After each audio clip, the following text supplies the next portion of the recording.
In this video, we're going to be talking about how the mind is a thought-generating machine. We can't escape it, and learning how to unhook from all those thoughts that our mind constantly cranks out. It's a great day to change your life.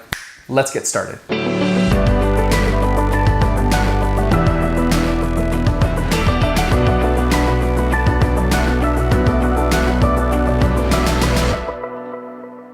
All right, I want you to imagine that this organ up here, between your ears, behind your eyes, is a thought-generating machine. It's constantly on, and it's constantly cranking out thoughts, judgments, evaluations about things. I mean, look around the environment that you're in right now. There isn't anything that you see that you don't have a thought, a reaction, a judgment, an evaluation of. I mean, you might even be looking at, like, let's say, my lamp in the background and be like, oh, I like that the lampshade is a little bit sparkly. I mean, whatever shows up for you. Maybe you don't like that the lampshade is sparkly.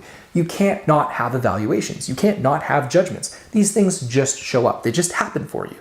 My challenge to you is to pay attention to those. And what happens when you get hooked by these difficult thoughts? Your mind cranks one out, and let's say it's a more evocative one, like a judgment about yourself. Maybe the last time that you saw yourself naked in the mirror. What does your mind do with that judgment?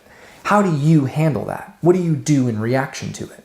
Here's my challenge to you today. I want you to acknowledge that thought, that judgment, whatever shows up for you, the hook that your mind just generates and cranks out. And I want you to pay attention to what you do next. Now, I'm not telling you have to do something different next. I just want you to be more intentional.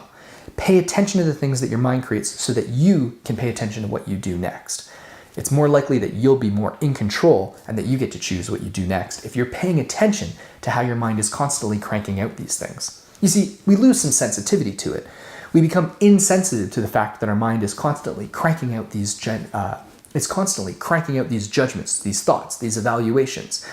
If we were constantly paying attention to them, it would be so overstimulating. So we kind of operate with a sense of automaticity. So my challenge to you today is to acknowledge that. Acknowledge the reactions, the judgments, the hooks that your mind generates, and pay attention to what you do next. See if you do anything different and drop it in the comments below. Also, hit the subscribe button, hit the like button. It's very reinforcing to me. It makes me want to make more of these videos for you. And when you hit subscribe, it keeps me updating you on what the newest content is, keeps you fresh with everything on the cutting edge. And also, don't forget to share this video. You never know who's going to find this work useful in their world. Thanks so much.